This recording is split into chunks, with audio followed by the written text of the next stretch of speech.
Hi friends, it's Julia. I'm going to do a little check-in with my bullet journal for 2019 so far. It is the first part of July in 2019. I think today is the 7th.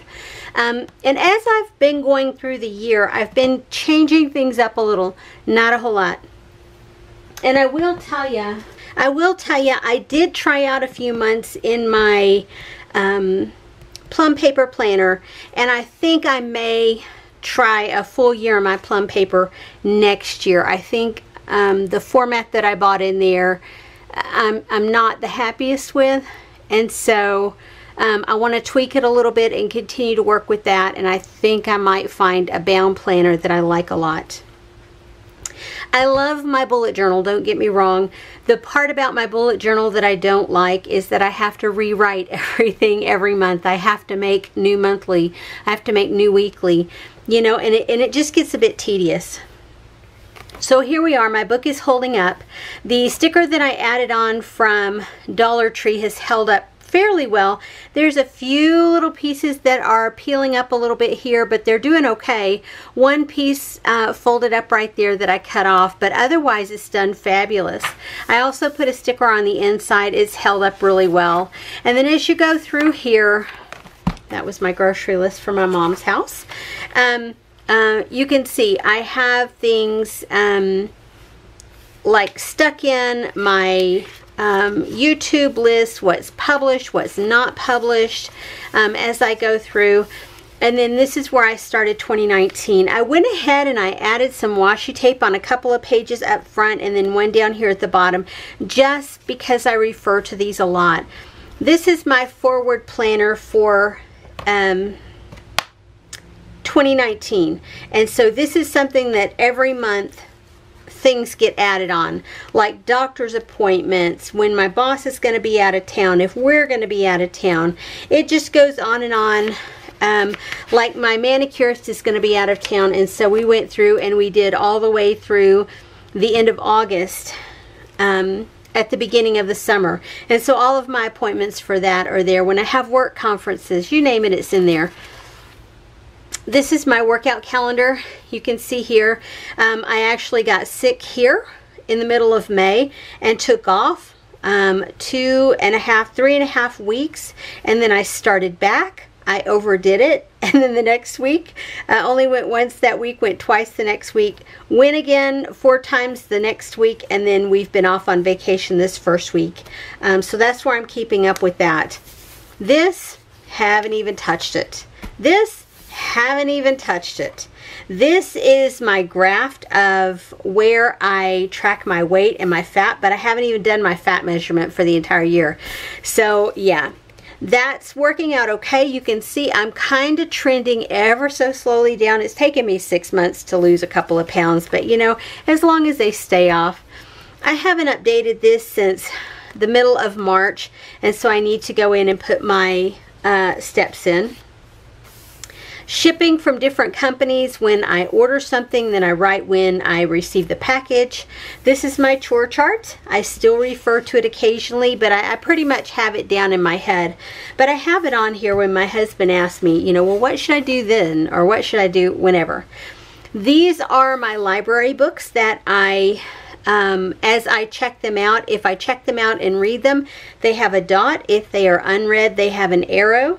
And then the format here is whether it is an Audible or an electronic, a Kindle book when I check them out. Most of them that I check out from the library are the Audible, but occasionally it will be an ebook. Vacation stuff for work, I've only gone through the first week in March. And then I started in with January, and I showed you guys this at the first of the year when I started planning things out, how I had just an empty calendar and then I added a few things in. Well, you can see as I go through my habit trackers, my step, my sleep, my books read, my pages read, and then the weekly. This is a format that I have stuck with pretty consistently for the last couple of years, doing this 8 grid on here, and it's sort of a vertical planner, and that's okay. I was putting my sleep and work hours down here at the bottom, but I've kind of tweaked that and changed it up a little bit. I have my circles for water counts on these days, and it's just real simple. I keep my pages red, my steps, you name it. My weather's still on there. Yeah. And so you can see I had ordered in some stickers from Sweet Kawaii Designs, and I have all of these little bits and pieces through here. I have multiple stickers from multiple companies. Yeah. And so that was all of January, and I ran out of space in tracking my books here. So I started putting them there, and then kind of did an end of the month tracker. On these, and I did not, when I go through and I reread a book, I've been trying to note it here, and also when I've read something that was published in 2019, I'm trying to circle that box so that I know it was published this year. And I have a couple of them that I have not circled, so oh well. I was keeping up with my January YouTube tracker for my planner, my books, and my scrapping. Yeah, that really didn't go over real well. And then I was putting all of my challenges in as far as readathons, and what I plan to read for the month for my book clubs and that kind of thing. And so I have all of that there. This I have carried through quite a while, and I have come to the realization that I'm getting a little burnt on copying list over and over and over, and that's one of the reasons with the bullet journal I have looked for ways to reduce the redundancy, and I'm doing well because I have my book tracking here and my new purchases here, so that part is working out well. So February, you can see I had a lot of those Sweet Kawaii stickers in here, and I used the header stickers and the number stickers. Again, gratitude and spending, my steps and my sleep. I tried a different habit tracker. Didn't really like that.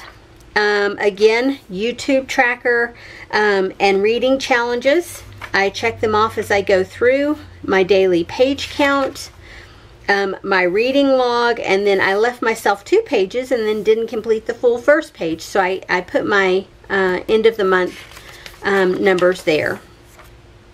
I left myself a blank page for something, but I don't remember what. But I've used it for, obviously, sticky notes. And here I start the day, or start the month. The month of February started on a Friday, so I have Friday, Saturday, Sunday here. And then I go through. And you can see, this is pretty much the same format that I've been using, and I haven't changed things up yet. Again, the end of the month, and now March. I ordered more stickers from Sweet Kawaii Designs. I really like her little page kits. They are so super cute. Spending, my journal as far as what's going on in a month, 1 line a day, my steps, my sleep, my habit tracker, my reading log, my daily pages, and then I added in my my end of the month review as far as how many of each category, you know, like 5 stars or 4 stars. I needed extra space in the month of March, so I just plugged it in here. And then my challenges I included here and over to here. And then again, the month started on a Friday, so I have Friday, Saturday, Sunday, and then on to the rest of the month. Nothing has really changed in the first 3 months of the year. It's pretty much all the same. And then I started to make another page for March and then realized I didn't need it. And so then I left another blank page and then started April. April is a month that looks kind of bare because in my plum paper I planned in here. I had started off in January doing duplicate, and I got through the first couple of weeks, and then I realized I don't want to do duplicates. I just want to do one, so I stuck with my bullet journal. And I like this format to some degree. I like the spaces, but I don't have an even space on Saturday and Sunday, and that's what kind of bums me out. And so you can see by this 4th week or 3rd week, or 4th week, I wasn't doing anything. Yeah. I kept up. That was my one line a day. Then I have my reading calendar here, my book challenges and to read here, and then more to read, my vacation days, my shipping here, my habits was here, carried over to here, my spending is here, and then there. And so then in February, of course, I didn't do anything with it. Okay? So I went ahead and I put February in here, and I was going to try a different format.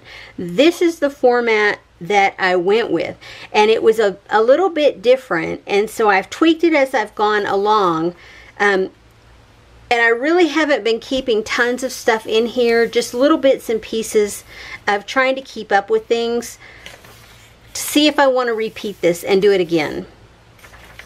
And so this is a format that works for me. I like it, but I'm not sure, like keeping up with my reading, I don't like that.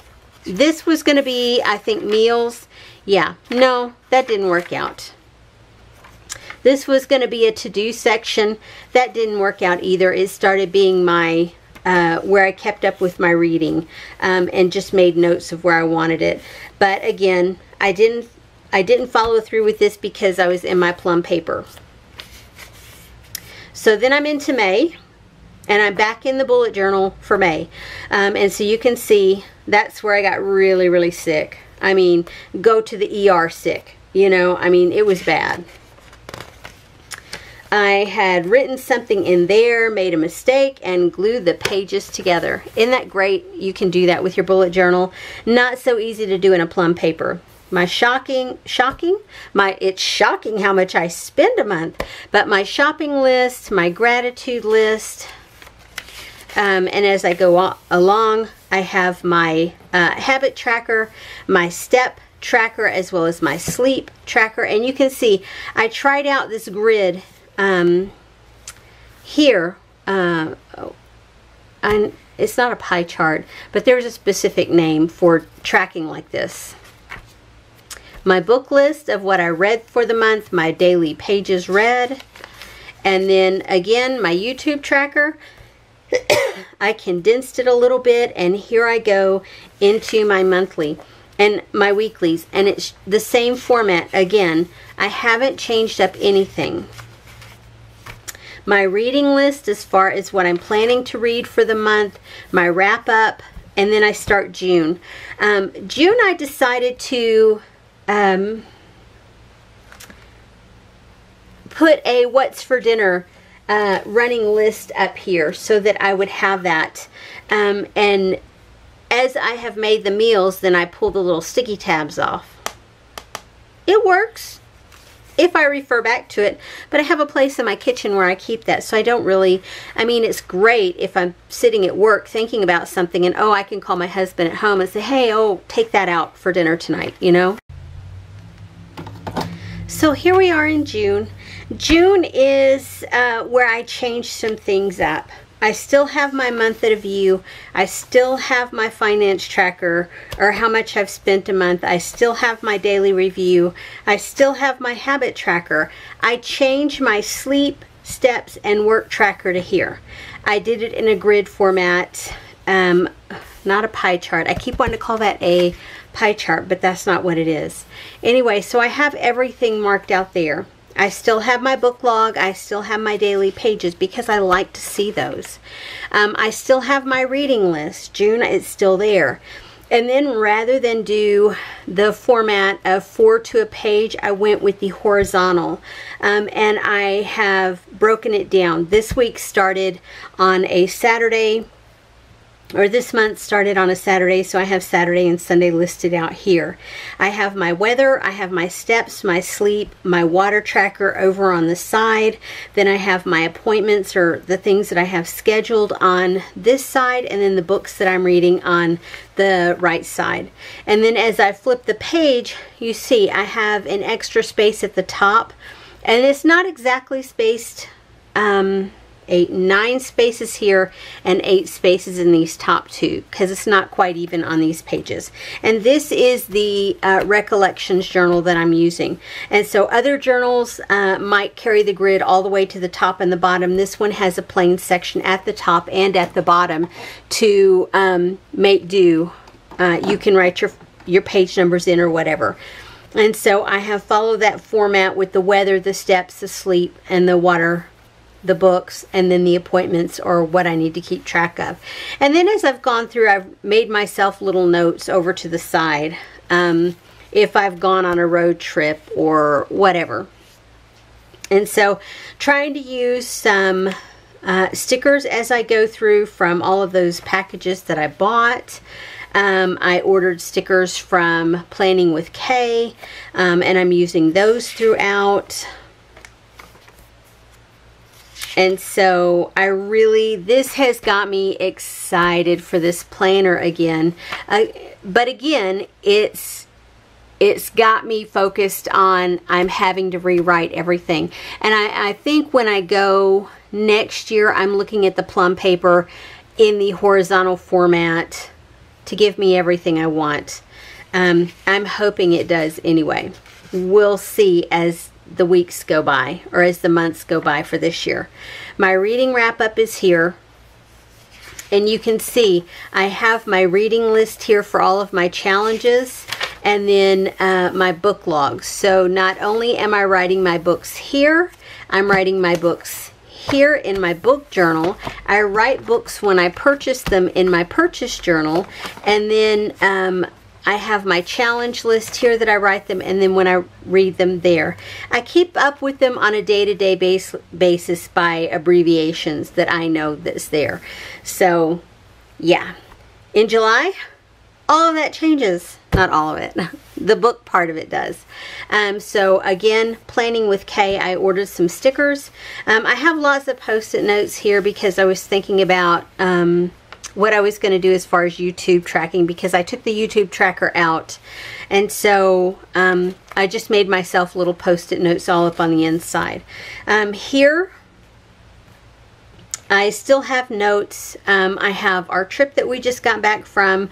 I have notes that my physician that I work with is going to be out of town, and then I have a note for a live show that's coming up towards the end of the month. And I'm still tracking my YouTube subscribers, how many month to month. I'm not actively making it a big priority in my life. I just like to see the numbers grow, and they have over the year.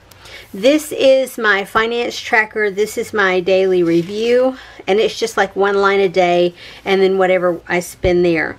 My daily habit tracker, you see I use the Planning with Kay numbers along these areas because I had them. I had originally wrote the numbers in, and then I just covered them up with these stickers. And so again, sleep, work, and steps, and then I gave myself another color for whatever. And then I didn't have anything else to track. Here I added a mood tracker with productive, relaxed, and good, negative, stressed, and tired. The only thing I don't like about this is this paper is rather thin, and when I do the dots there, I'm using a little, oh, what do you call this? A template, and I'm making the dot in here, and I think it's putting a lot of ink down in one spot, and then as I track from one to the next, it really leaves a trail on there as well.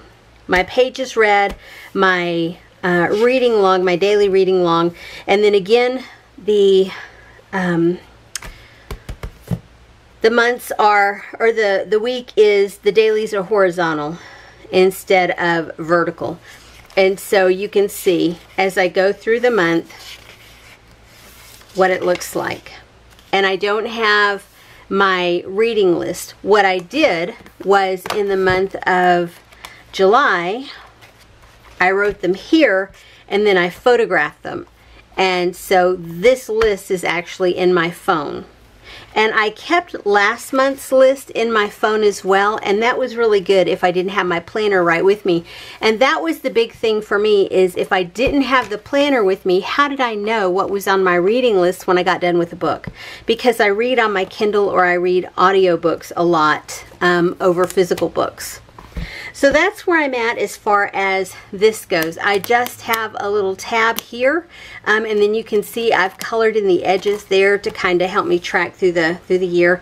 This one I don't think is going to last me through the end of the year. This is where this goes through the end of July, and this is what I have left for the next 5 months.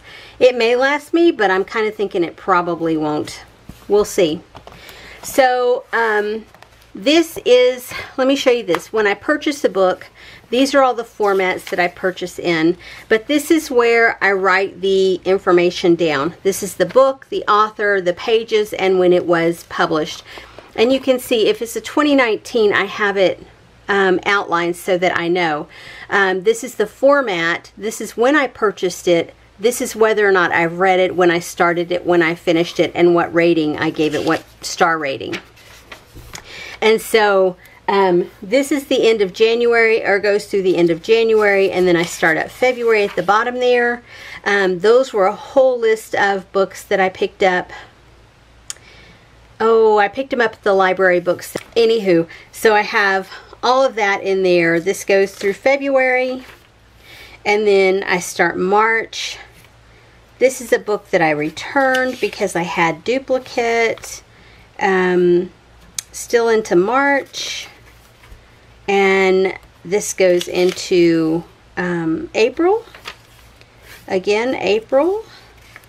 And you can see I have lots of books from 2019 that I have picked up along the way. Into May. There's May. And then these are all library books that I didn't get around to, and so they all got returned.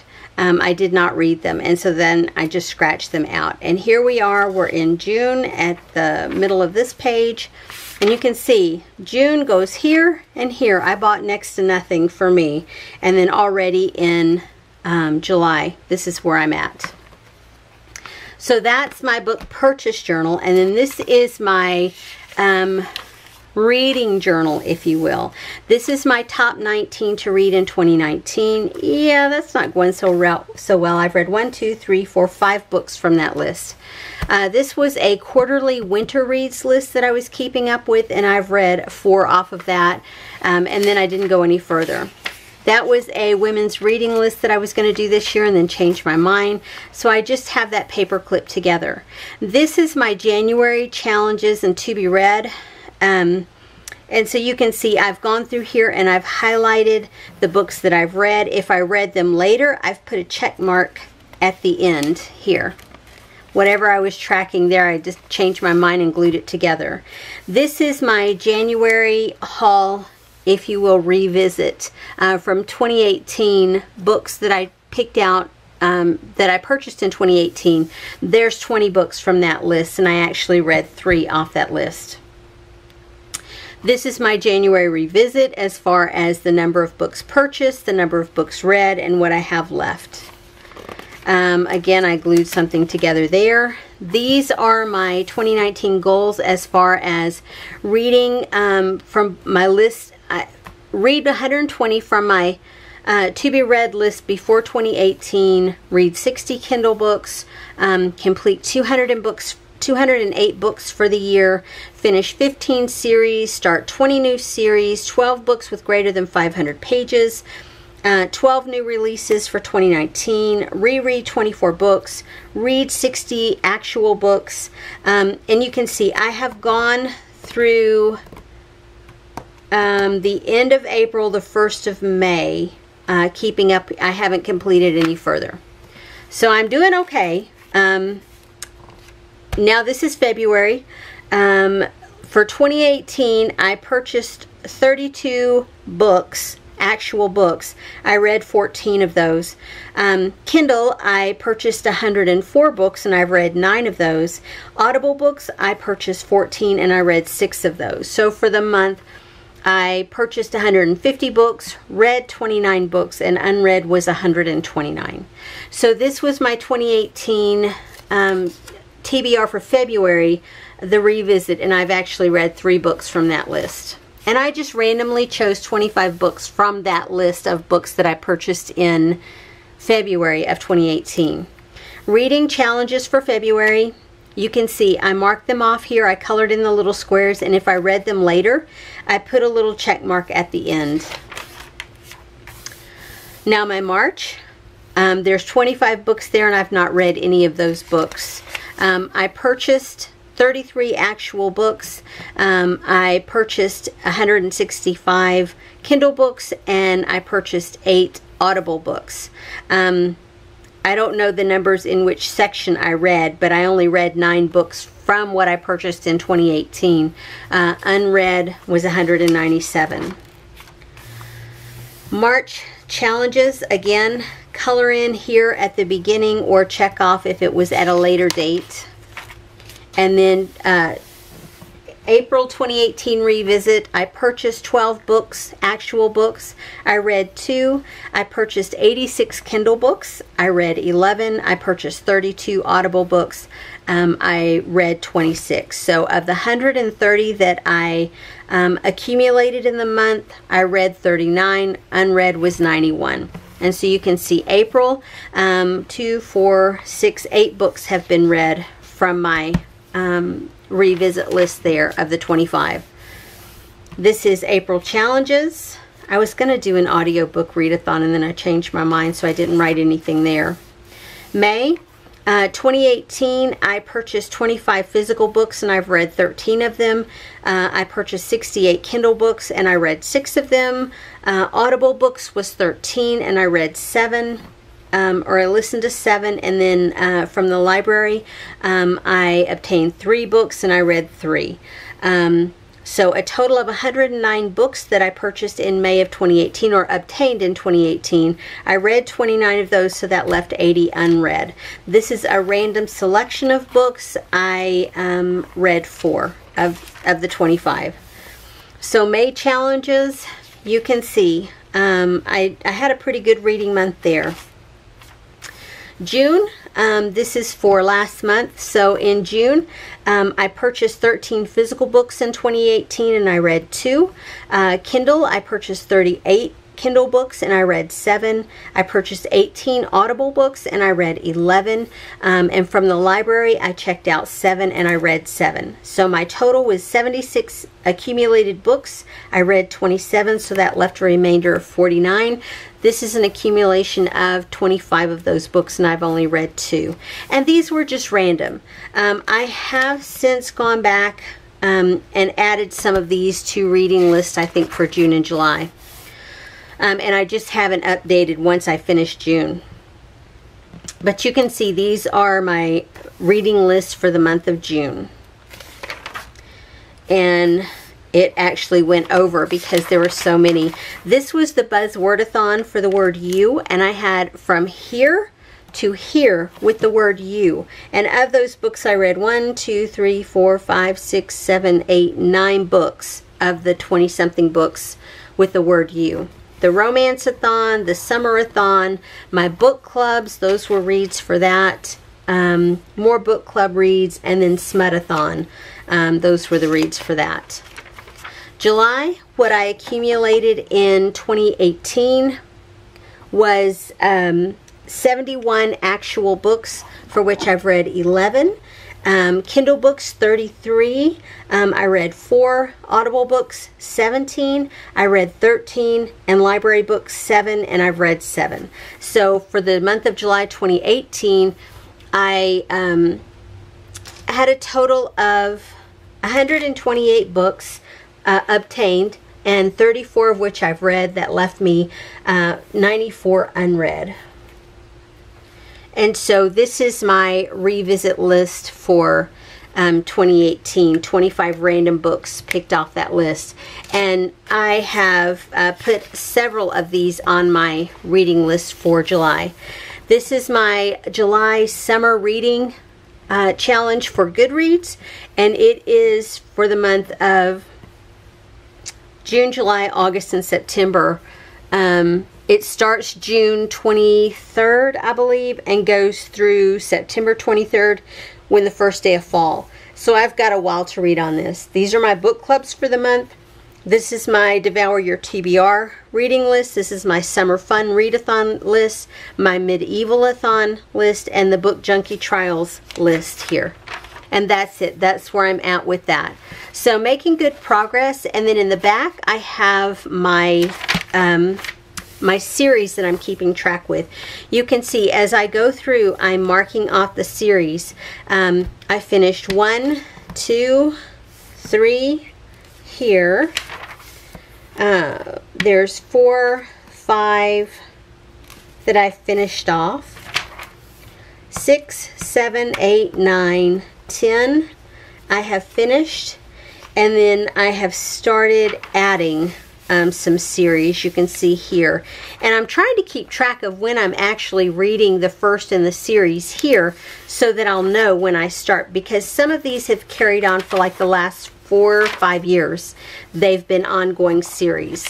And I'm hoping to finish up some more series because my list was to finish 15 series, and I've finished 1, 2, 3, 4, 5, 6, 7, 8, 9, 10 series so far this year. And I have a couple that I plan on completing for the month of July to finish off a couple more series. Yeah, and I've already started 20 new series for this year, but I'm not necessarily going to finish all 20 of those series, if that makes sense. I started them and they were like, oh yeah, it's okay, but I'm not going to finish it. I just didn't care for it. So anyway, that's where I'm at. So next year, when I'm in the process at the end of the year of prepping for what I'm going to buy, I think I'm going to try and tweak my plum paper to give me more pages at the end to keep track of, you know, my different things that I want to track. I'll have a different configuration of papers here to go along with the monthly as well as the weekly planner. And just see how that goes as the year goes by. If not, I can always fall back on the bullet journal because I know I can make it to be exactly what I want it to be. Anyway, so that's where I'm at for 2019 so far. I hope you guys are having a great year, and I will see you on the next video. Have a great day. Bye-bye.